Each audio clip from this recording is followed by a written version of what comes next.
Hello, guys. Welcome to another lesson in psychology on meeting life's challenges.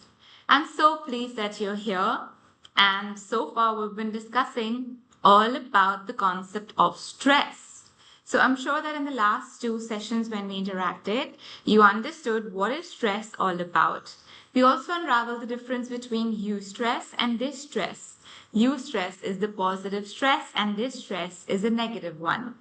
We also explored the concept of strain, and we came across several stressors which we experience that lead to stress reactions. These stress reactions were of the nature of physiological, cognitive, psychological, and social. Having explored so much so far, let's deep dive into further understanding the concept of stress, the kind of stressors that we experience in our everyday life, its psychological impact upon us, and also we'll try and explore some coping strategies today. Let's go. Let's begin with some of the symptoms of stress today. So, guys, stress is something which can be physical, emotional, and behavioral in nature.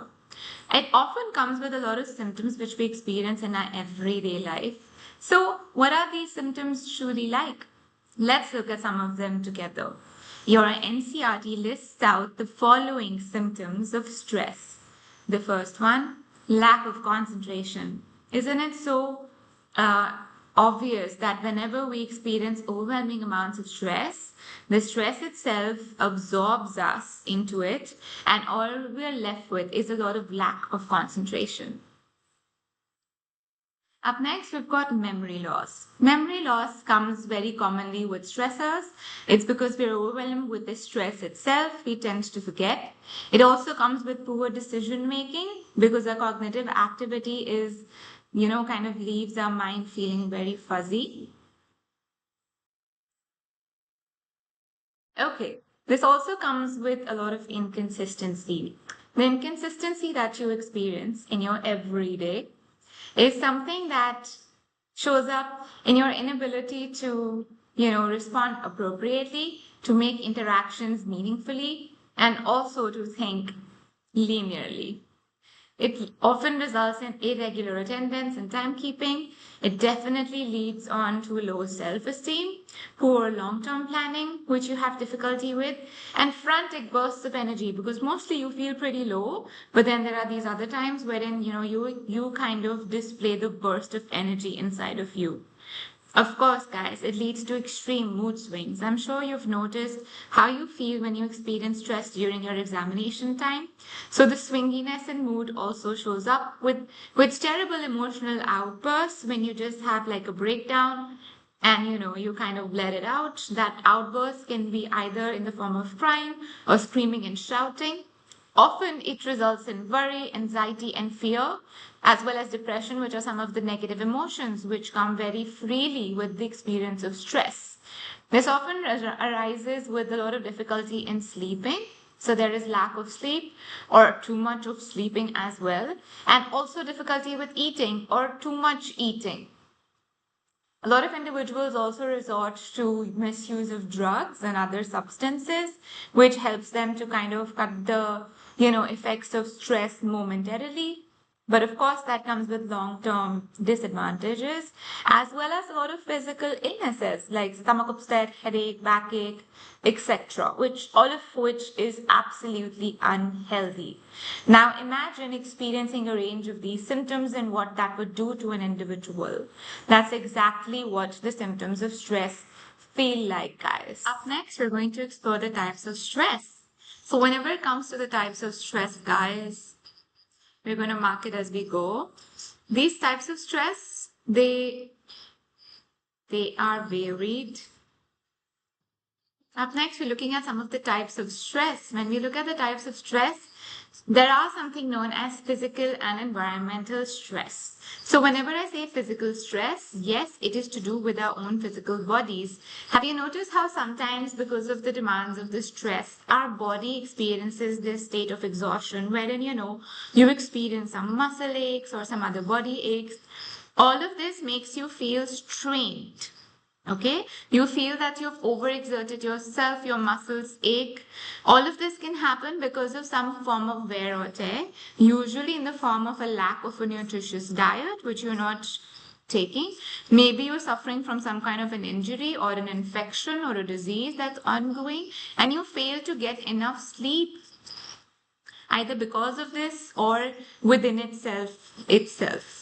Okay, so all of this accounts for the physical stress which your physical biological body actually experiences. Then of course, yes, there is environmental stress. These stresses are often because of the irritants in your environment, which are in the form of pollution or a foul smell, or it could be because of the crowding in a particular area or the noise levels that are in a particular area in which you exist.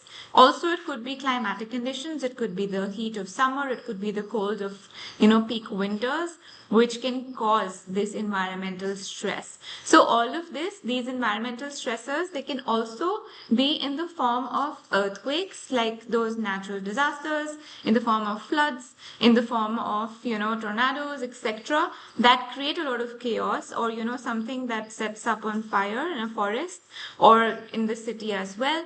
All of that also accounts for environmental stress. Be it physical or environmental, the stressor is real and can feel quite overwhelming. We're now going to experience the physiological stress. Next, we're going to talk about the physiological stress. These are the kinds of stresses that we generate in our own minds. That non-stop chatter that we experience, which is quite ongoing. And most often, these personal dialogues that we have with ourselves internally is what leads to the rise of experiencing stress. Unfortunately, how a lot of stress that we take isn't quite the manifestation of something in our real world. It is just the racing thoughts that we have about what could be or what potentially could be, to safeguard ourselves against the possible harm, threat, or challenge, which is understood as physiological stress. Up next, what we're going to look at together is called as psychological stress. So stress is something that we all experience, but the one that it kind of goes on within our own minds. It results in something known as frustration, conflicts, internal and social pressures. So all of us have felt frustrated at one point in life or another. This frustration is something that happens because there is some form of the blocking of needs. We all have needs. Whenever these needs are not met or something comes in the way, allowing us to not fulfill them, right? Whenever these goals and motives feels unfulfilled, that's exactly when and what hinders us from achieving our goals, which is the reason why we experience frustration. Okay, so the last time I could feel frustration was when I had applied to the university of my choice, and it took forever to hear back from them. So that block of the need to furthermore explore the course or interact with, which I was excited for, is something that was being blocked, therefore not allowing me to kind of reach my desired goal, and created a lot of frustration. Then, of course, we have conflict. Conflict is something that occurs because there is, a kind of incompatibility between two or more needs. So whenever there are two or more things which are both, of course, of equal importance, and then when you have to kind of choose between them, or make up your mind or decide, that is where conflict rises. So of course these needs and motives are something which are important to you. For example, if I have to choose between two universities, both of which are they are Ivy Leagues, and both of them are great and they have great professors, and I just they're incompatible because I can only choose one, not both at the same time. That can give a great deal of conflict in my mind over discussing of the choice of the one that I want to actually attend, right? So that is conflict, guys. We all experience something known as internal pressure. Internal pressure is what we, put on upon ourselves. Sometimes we're too hard on ourselves, and we kind of put those expectations and beliefs from inside of ourselves, such as I must do everything very perfectly, right? Is the internal pressure which I cause upon myself. Then there are social pressures. These pressures are not internal. They are largely external, and they come because of the excessive demands of the people, especially the social agents that we interact with on an everyday. Okay, these are the ones that cause great pressure, and of course we have to work with them, so we have to succumb to them often, and this can also result in a lot of psychological stress. Last off, we have something known as social stress. So these are induced externally, that's what's important here, and they result from our interactions with the social world, which is all the other social agents like we just discussed. So obviously, a lot of social events like death of a loved one or illness in the family, all of this create that social stress. And of course, like a breakup in a relationship or a relationship which has gone sour, and let's say you have troubled neighbors, all of this, there are some examples of social stressors. You know those neighbors who fight over parking? That is a great deal of social stress. Ain't it? So this is what that is about, guys. With this, we come to the end of types of stressors. What we're going to look at together now, guys, is the sources of stress. So you know how we all experience a variety of stress. Now, if we had to categorize them, we'll categorize them into these three types, largely as life events, as daily hassles, as well as traumatic events. Okay, life events are all of those events that occur to us in our everyday. Sometimes these are big, other times they are small. Sometimes they're sudden, sometimes they're very gradual. Okay, and all of them, right from the moment we're born towards the end of our lives, they may occur in a variety of intensities. Okay, sometimes they can be a little subtle, other times they can be overwhelming, sometimes they could be minor, other times they could be some major life events that could cause a lot of stress and disturb your regular everyday routine or the harmony which with which you live your life. Of course, some of them could be planned as a life event. It could be also unplanned or unpredicted over a short notice period or time. For example, when your father has to move countries to probably in because of employment, or it could be like your lover probably wanting to shift to another space, or the breakup of a long-term relationship, right? Or the divorce which parents have usually can have an impact on the child because of the movement. So all of them, they differ in their capacity with which they create stress in your life, and also kind of may have an impact on your coping ability with it, being the symptoms of stress. Those are life events, guys. Please take a moment to read through. If there are any questions so far, pin it in the comment section for me, and I assure you that I'll get back and answer those for you. Okay, let's look at daily hassles. Daily hassles are all those minor things, those quarrelsome things that happen in our everyday. They could be as little as issues over parking your car effectively, or it could be a noisy neighborhood, especially when you're trying to study for an exam. It also could be the lack of water supply to your address, and you may not really get to bathe or even really wash hands in some cases. It could be electricity shortage because of the lack of electricity coming through to your neighborhood, and of course some things like traffic snarls and noisy kids, or some in India especially, how they keep these marriages with like heavy loud music. All of that are those things which we can endure, but they do cause a bit of a daily hassle to us. Okay, these daily hassles sometimes can cause devastating consequences. Let's say that your neighbor's dog is always barking, and of course that is like a bit of irk, right? It does irk you and might just irritate you a great deal. So coping with them, especially with issues like this, it can create a lot of stress in us, and it results in it being a daily hassle. Also, unfortunately, it leads to very poor sense of psychological well-being on the individual who is experiencing the same. I'm sure you guys can relate to it. I'd be happy for you to pin some daily hassles which you guys experience in your everyday and share them with me. Last off, we have traumatic events. These are those events which happen in extreme conditions. Okay, they could happen because of an entire neighborhood going on fire, or a road or a train crash, or a flight which crashes. It could also be in the form of, let's say, some kind of rape or robbery, or some tsunami or earthquake that takes place that kind of shakes up everything and everyone internally and externally. These are traumatic events, my friends, and the effects of these, they can occur even after a lot of time has lapsed. Okay, a lot of symptoms of the traumatic events, they exist until a lot later, which can, kind of show up in the form of a PTSD, which is a post-traumatic stress disorder. The symptoms of that include things like anxiety, flashbacks, daydreams, dreams, a lot of intrusive thoughts about the event itself. And of course, professional help is what you need to overcome it, especially if the symptoms of this persist many months even after the event has really taken place. So those are a couple of traumatic events and their symptoms, which lays as a great source of stress.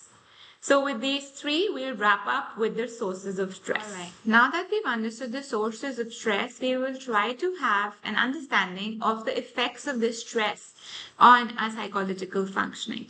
Of course, our psychological functioning gets impacted by the severity of the stress that we experience. And how this really happens is through emotional effects, physiological effects, cognitive effects, and behavioral effects. So the emotional effects, guys, is that which we experience on our emotions, and it's something that shows up in the form of a lot of mood swings, right? These mood swings result in erratic behavior. It leads us to feeling aggressive, angry, passive, quiet, timid, shy the other times, and we do have a tendency to alienate ourselves from the rest of our family and friends. This is the emotional effect. This is the first visible emotional effect. Other than this, of course, the emotions which we experience, they have a vicious circle of their own. They tend to definitely decrease our sense of confidence, sense of value, worthiness, self-esteem, and raise further emotional problems. Some of the examples of these are feelings of anxiety, increased physical tension, a lot of psychological tension, and a variety of mood swings. Right? So these are a couple of the emotional effects on psychological functioning. Then thereof, we have something known as the physiological effects. Physiological effects are all of those effects which we have on our biological, physiological body. So the release of epinephrine or norepinephrine, it basically is something that, kind of reflects our fight or flight response. So it basically has a huge impact upon our digestive system. You know how when you're absolutely hit by stress, either your metabolism becomes too fast or it goes too slow. You do have a tendency to lose a lot of weight or gain a lot of weight. This is exactly what it's talking about. Also, sometimes we breathe heavy, sometimes we don't breathe properly at all. So the expansion of the air passage in the lungs also occurs, and there is increased heart rate. So your heart rate might go up to easy, you might just palpitate, or there could be constriction of the blood vessels, which could lead to either an increase of blood pressure or decrease in your blood pressure.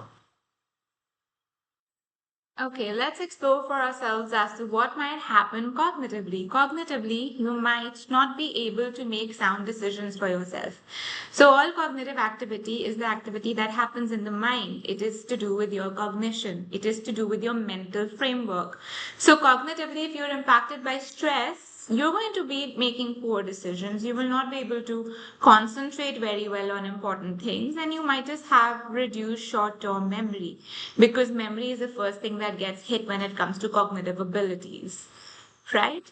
And last off, of course, there are behavioral effects. Behaviorally, when you experience stress, you might just reflect it in the form of eating less nutritional food. You might increase the intake of stimulants such as caffeine or excessive consumption of cigarettes, alcohol, other drugs, and tranquilizers. Right? Some of us might begin to eat a lot of junk food as well, which is comfort food. Other than that, some of the other, behavioral impacts of stress is that you might just have disrupted sleep pattern. You might just have extreme and increased absenteeism at your place of work or school, and you might just have reduced work performance. You will not be showing adequate performance to the capacity that you should be. So those are some of the behavioral effects of stress upon an individual.